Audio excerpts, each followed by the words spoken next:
Hi, my name is James. I'm here to talk about, in response to illegal immigration and how it causes a greater negative effect than a positive effect on America's overall economy. The advocate's first secondary claim was having less illegal immigrants will open up more jobs. Second one is less undocumented immigrants would result in reduced costs due to the healthcare system. And the third one would be illegal immigrants create a net fiscal deficit.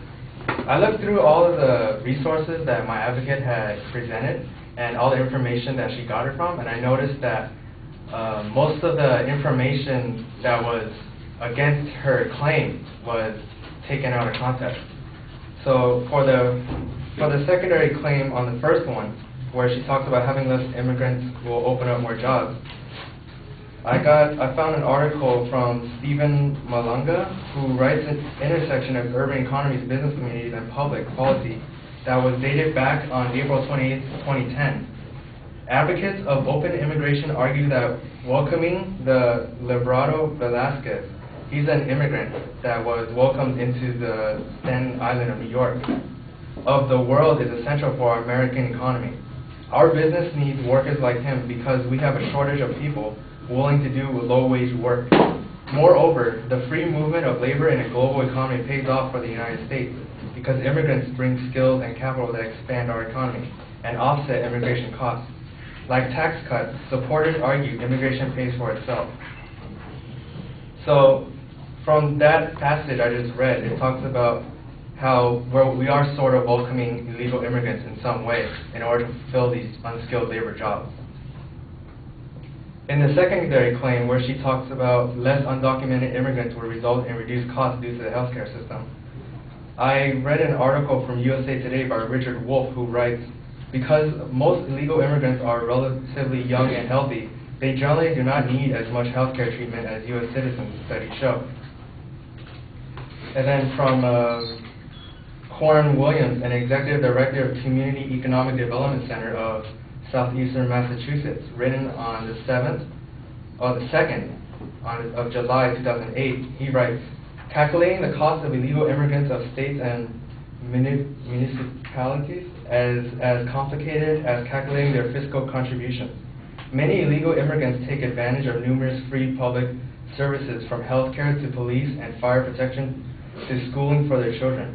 Immigrant advocates say it's hard to make assumptions about how much public services they consume, since some undocumented immigrants are afraid to call the police, go to the hospital, or use other services because they fear they're going to be turned over to immigration officials.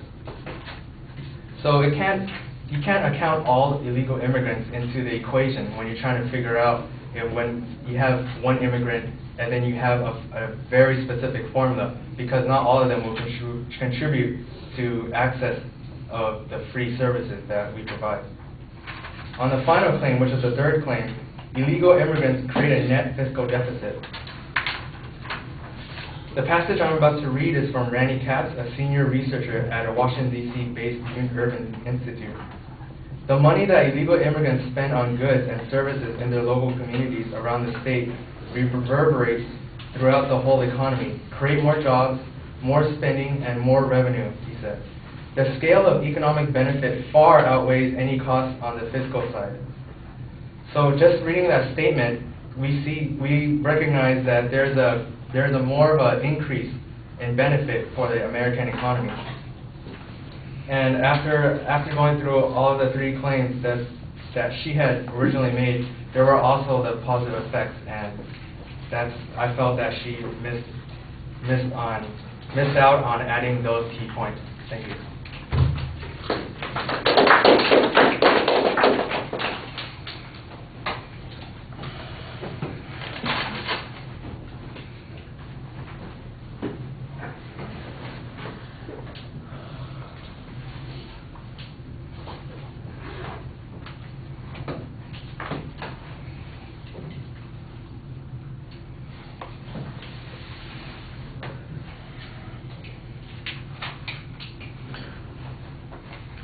All right, you label the advocate's general claim, you signpost the secondary points. It sounds like you're going to make a generic argument about the context of the arguments.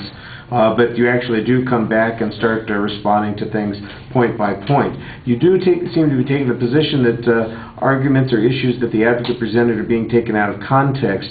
It's not so much that they're taken out of context. That suggests that the advocate has selectively edited the evidence that they're presenting to show something that the person that they're quoting did not really intend. Your argument is simply that there are other contextual issues that we ought to be looking at in evaluating the impact here, and I think that that needs to be a more clearly stated claim.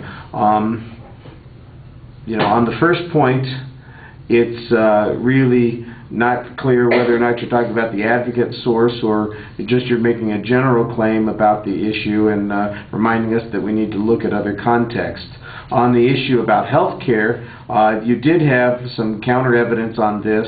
The first piece is a little conclusionary. The second argument gives us a little bit of vague information as well. If you are right on this, it does diminish the advocate's point a little bit on that one particular issue of health care, which doesn't address the other kinds of services that are being provided, but does suggest some mitigation there. And then on the third point, this is where you've got a nice on-balance piece of information.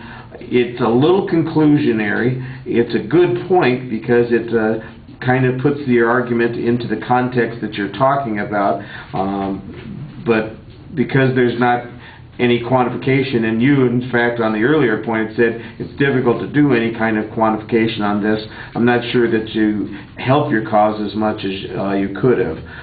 Like I said, it's fairly easy to follow. You don't really talk about the problems, any problems with the advocate's evidence or their inferences, except that there's another element to the system, so we got a lot of counterclaims on these points.